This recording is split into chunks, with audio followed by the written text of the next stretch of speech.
Capítulo 25 O Evangelho e o Futuro. Um modesto esforço da história faz entrever os laços eternos que ligam todas as gerações nos surtos evolutivos do planeta.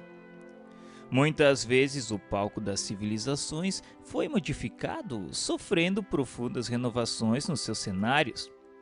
Mas os atores são os mesmos, caminhando nas lutas purificadoras para a perfeição daquele que é a luz do princípio.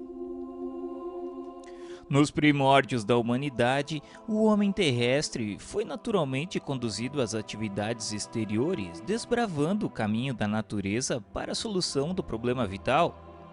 Mas houve um tempo em que a sua maioridade espiritual foi proclamada pela sabedoria da Grécia e pelas organizações romanas. Nessa época, a vinda do Cristo ao planeta assinalaria o maior acontecimento para o mundo, de vez que o Evangelho seria a eterna mensagem do céu, ligando a Terra ao reino luminoso de Jesus, na hipótese da assimilação do homem espiritual com respeito aos ensinamentos divinos. Mas a pureza do cristianismo não conseguiu manter-se intacta, tão logo regressaram ao plano invisível os auxiliares do Senhor reencarnados no globo terrestre para a glorificação dos tempos apostólicos. O assédio das trevas avassalou o coração das criaturas. Decorridos 3 séculos da lição santificante de Jesus, surgiram a falsidade e a má-fé, adaptando-se às conveniências dos poderes políticos do mundo e desvirtuando-se de todos os princípios por favorecer doutrinas de violência oficializada. Debalde enviou o Divino Mestre seus emissários e discípulos mais queridos ao ambiente das lutas planetárias. E quando não foram trucidados pelas multidões delinquentes ou pelos verdugos das consciências, foram obrigados a capitular diante da ignorância, esperando o juízo longínquo da posteridade. Desde essa época em que a mensagem evangélica dilatava a esfera da liberdade humana em virtude da sua maturidade para o entendimento das grandes e consoladoras verdades da existência, estacionou o homem espiritual em seus surtos de progresso, impossibilitado de acompanhar o homem físico na sua marcha pelas estradas do conhecimento. É por esse motivo que, ao lado dos aviões poderosos e da radiotelefonia que ligam todos os continentes e países da atualidade, indicando os imperativos das leis da solidariedade humana, vemos o conceito de civilização insultado por todas as doutrinas de isolamento, enquanto os povos se preparam para o extermínio e para a destruição. É ainda por isso que, em nome do Evangelho, se perpetram todos os absurdos nos países ditos cristãos. A realidade é que a civilização ocidental não chegou a se cristianizar. Na França, temos a guilhotina, a forca na Inglaterra, o machado na Alemanha e a cadeira elétrica na própria América da Fraternidade e da Concórdia. Isto para nos referirmos tão somente às nações supercivilizadas do planeta. A Itália não realizou a sua agressão à Abissínia em nome da civilização cristã do Ocidente? Não foi em nome do Evangelho que os padres italianos abençoaram os canhões e as metralhadoras da conquista?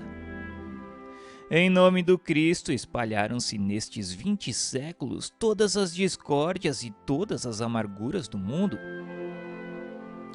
Mas é chegado o tempo de um reajustamento de todos os valores humanos. Se as dolorosas expiações coletivas preludiam a época dos últimos ais do Apocalipse, a espiritualidade tem de penetrar as realidades do homem físico, conduzindo-as para o bem de toda a humanidade. O Espiritismo, na sua missão de consolador, é o amparo do mundo neste século de declives de sua história. Só ele pode, na sua feição de cristianismo redivivo, salvar as religiões que se apagam entre os choques da força e da ambição, do egoísmo e do domínio, apontando ao homem os seus verdadeiros caminhos. No seu manancial de esclarecimentos se poderá beber a linfa cristalina das verdades consoladoras do céu, preparando-se as almas para a nova era. São chegados os tempos em que as forças do mal serão compelidas a abandonar as suas derradeiras posições de domínio nos ambientes terrestres. E os seus últimos triunfos são bem o penhor de uma reação temerária e infeliz, apressando a realização dos vaticínios sombrios que pesam sobre o seu império perecível.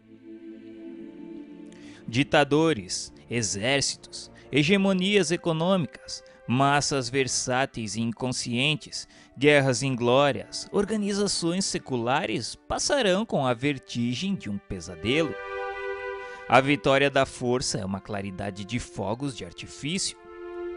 Toda a realidade é a do Espírito e toda a paz é a do entendimento do reino de Deus e de sua justiça. O século que passa efetuará a divisão das ovelhas do imenso rebanho. O cajado do pastor conduzirá o sofrimento na tarefa penosa da escolha e a dor se incumbirá do trabalho que os homens não aceitaram por amor. Uma tempestade de amarguras varrerá toda a terra.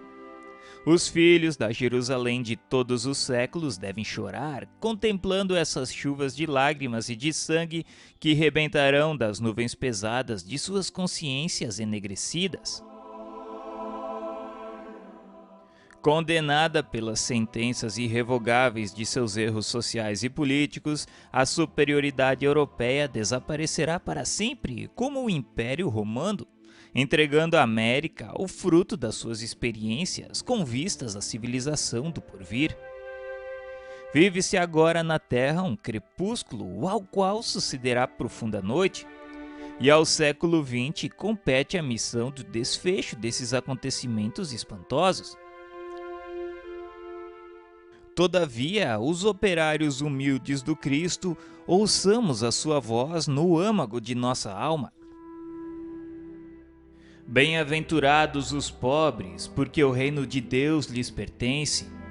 Bem-aventurados os que têm fome de justiça, porque serão saciados. Bem-aventurados os aflitos, porque chegará o dia da consolação. Bem-aventurados os pacíficos, porque irão a Deus. Sim, porque depois da treva surgirá uma nova aurora. Luzes consoladoras envolverão todo o orbe regenerado no batismo do sofrimento. O homem espiritual estará unido ao homem físico para sua marcha gloriosa no ilimitado.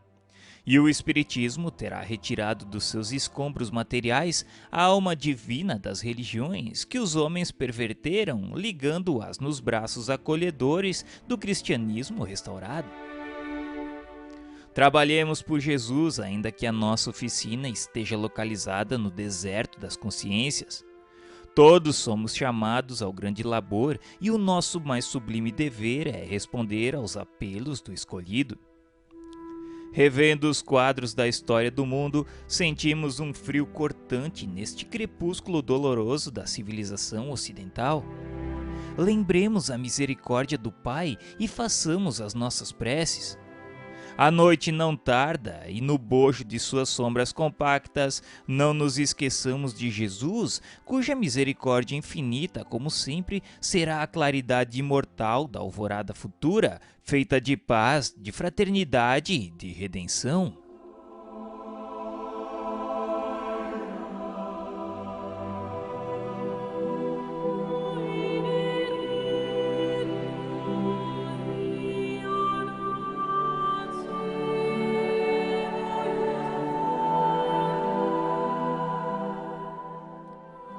Conclusão. Palavras de Emmanuel a Chico Xavier. Meus amigos, Deus vos conceda muita paz. Agradeço a vossa colaboração em face de mais este esforço humilde do nosso grupo na propagação dos grandes postulados do Espiritismo evangélico, como agradeço também à misericórdia divina o bendito ensejo que nos foi concedido. Em nosso modesto estudo da história, um único objetivo orientou as nossas atividades: o da demonstração da influência sagrada do Cristo na organização de todos os surtos da civilização do planeta a partir de sua escultura geológica. Nossa contribuição pode pecar pela síntese excessiva, mas não tínhamos em vista uma nova autópsia da história do globo em suas expressões sociais e políticas, e sim revelar mais uma vez os ascendentes místicos que dominam os centros do progresso humano em todos os seus departamentos. Sinto-me feliz com a vossa colaboração dedicada e amiga. Algum dia Deus me concederá a alegria de falar dos laços que nos unem de épocas remotas, porque não é sem razão que nos encontramos reunidos e irmanados no mesmo trabalho e ideal. Reitero-vos aqui meu agradecimento comovido e sincero. Quando lá fora se prepara o mundo para as lutas mais dolorosas e mais rudes, devemos agradecer a Jesus a felicidade de nos conservarmos em paz em nossa oficina sob a égide do seu divino amor. Prometemos, tão logo seja possível, um ensaio do gênero romântico. Permitirá Deus que sejamos felizes. Assim eu espero, porque não ponho em dúvida a sua infinita misericórdia. Que Deus vos guie e abençoe, conservando-vos a tranquilidade sagrada dos lares e dos corações.